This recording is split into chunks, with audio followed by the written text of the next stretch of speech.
जय हिंद साथियों। हम लोग घटना चक्र पॉइंटर से अब तक 8 सेशन कंप्लीट कर चुके हैं और आज हम जल संरक्षण यानी कि लास्ट सेकेंड है। इसके बाद एक विविध का सेक्शन आ जाएगा। उसके बाद हमारा पूर्ण रूप से घटना चक्र पॉइंटर पर्यावरण पारिस्थितिकी तंत्र का कंप्लीटली 8 से 9 सेशन में 10 सेशन में कंप्लीटली हो जाएगा। ओके, तो हम लोग देखते हैं, स्टार्ट करते हैं बिना देरी किए हुए। आज का फर्स्ट क्वेश्चन से कि झारखंड राज्य गंगा नदी संरक्षण प्राधिकरण गठित हुआ था। क्या?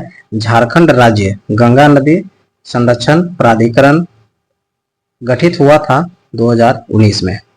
जल प्रदूषण निवारण तथा नियंत्रण अधिनियम लागू किया गया था 1974 में।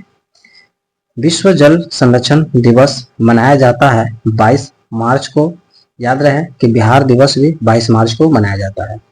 जैविक संसाधन नहीं है तो शुद्ध जल जैविक संसाधन के रूप में नहीं आता है। भारत सरकार द्वारा केंद्रीय गंगा प्राधिकरण गठन किया गया था 1985 में। सितंबर 1995 में इसका नाम बदलकर राष्ट्रीय नदी संरक्षण प्राधिकरण NRCA कर दिया गया है, तो केंद्रीय गंगा प्राधिकरण का नाम हो गया है। वर्तमान में इसे राष्ट्रीय नदी संरक्षण प्राधिकरण के नाम से जाना जाता है। इसके अध्यक्ष प्रधानमंत्री होते हैं केंद्रीय गंगा प्राधिकरण का।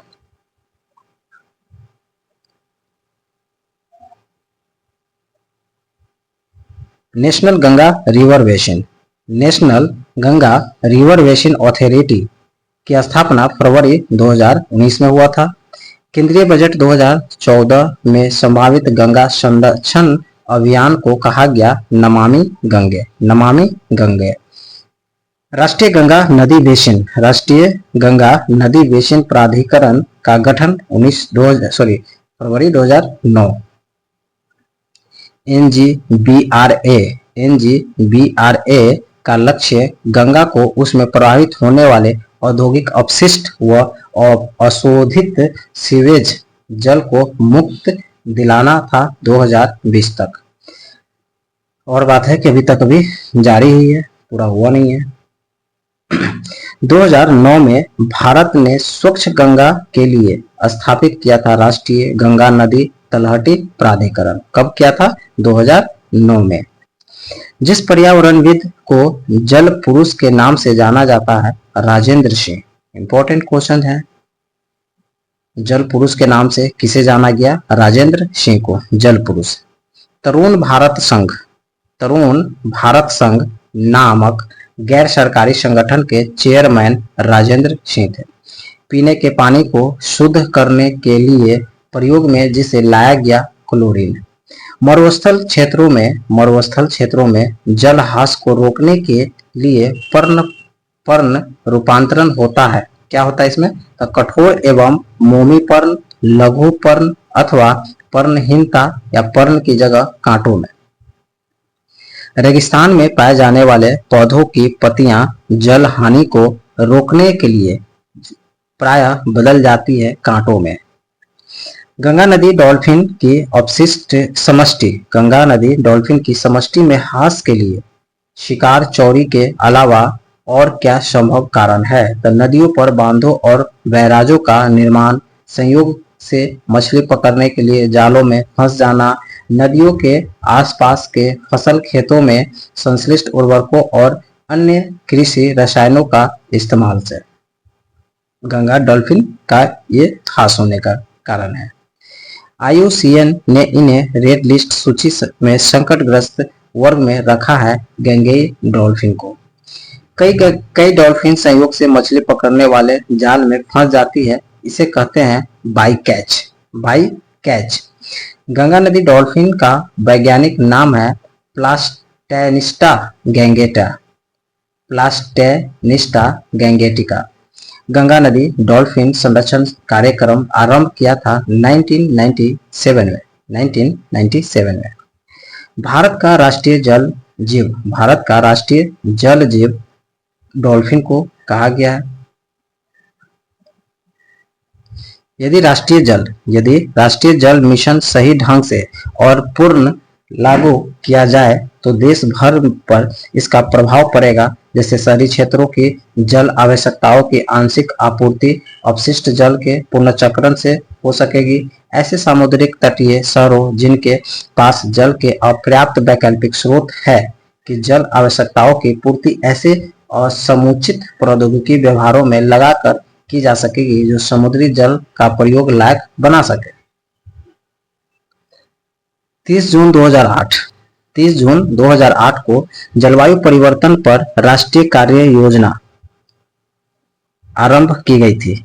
इसी कार्य योजना का एक भाग है राष्ट्रीय जल मिशन।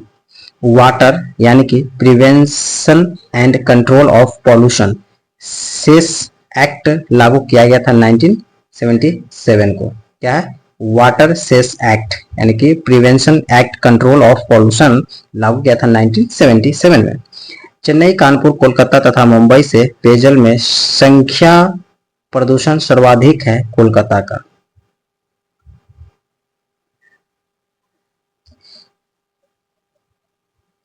जल शुद्धिकरण प्रणाली में पैराबैंगनी यानी अल्ट्रावायलेट यूवी विकिरण की भूमिका क्या है?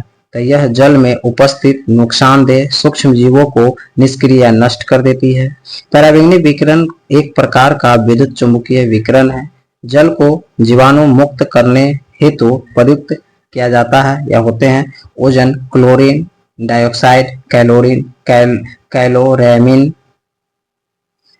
यमुना एक्शन प्लान औपचारिक रूप से प्रारंभ किया था 1993 में। यमुना एक्शन प्लान 1993 में। यमुना एक्शन प्लान तथा गोमती कार्य योजना यानी कि Gomti action plan, Yamuna action plan को 1993 में अनुमोदित किया था। किसको? यमुना एक्शन और गोमती एक्शन प्लान। कब? 1993 में। गंगा कार्य योजना द्वितीय चरण के तहत श्री श्री रविशंकर की संस्था आर्ट ऑफ लिविंग द्वारा वर्ल्ड कल्चर फेस्टिवल आयोजित किया गया था 11-13 मार्च 2016 को। वर्तमान में मैली से निर्मल यमुना पुनरुद्धार योजना 2017 में चलाई जा रही है। यह स्वच्छता में महत्वपूर्ण भूमिका निभाएगी यानी कि यमुना की। मैली से निर्मल योजना किससे? तो यमुना की सफाई से, इसी बात है।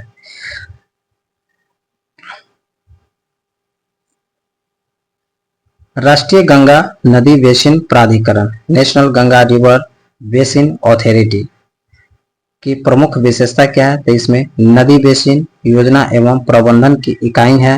यह राष्ट्रीय स्तर पर नदी संरक्षण प्रयासों की अगुवाई करता है। बिल्कुल सही।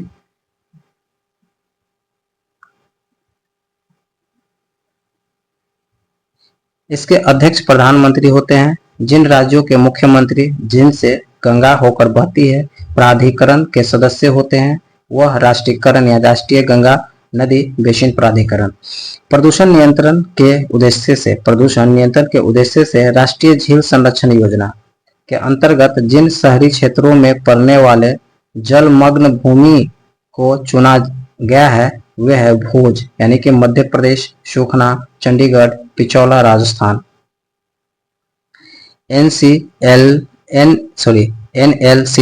एनएलसीपी के अंतर्गत ओडिशा का झील बिंदुसार में है। राष्ट्रीय झील संरक्षण परियोजना के अंतर्गत सम्मिलित भीमताल को भी है।